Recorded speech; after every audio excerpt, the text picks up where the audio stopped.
Okay, I have the Google Sheet.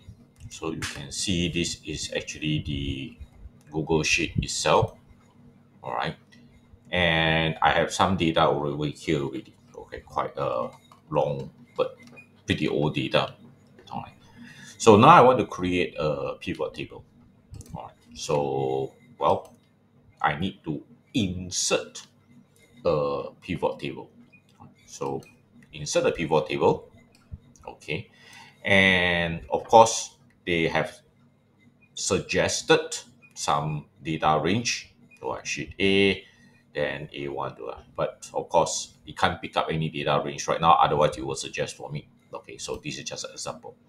So if I want to set a data range, right, click this little box over here.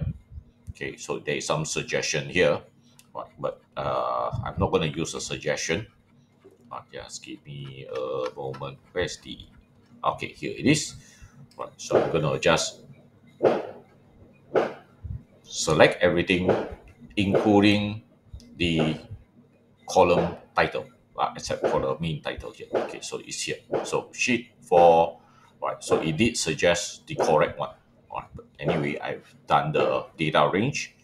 Okay, now where do I want to insert the pivot table? Well, let's say I go for the new sheet. Okay, so it doesn't mess up anything over here. So I'll go for a new sheet. So now I'm on the new sheet and I have my rows and columns and value. Okay, you can add them manually, right? Such as the region, okay, the column, I can do the sales, okay, or I can remove it, okay, right? But there is also some suggestion, right, up here, if it is able to suggest something, right? So, okay, maybe by this, okay, so by color, right? So the unique count by color, okay. Then you can go and change it if you want to. Or after the suggestion, right? You can still go in and add more values if you want to, or change the values. All right. So it is not that difficult, but you have to create a pivot table that makes sense to you.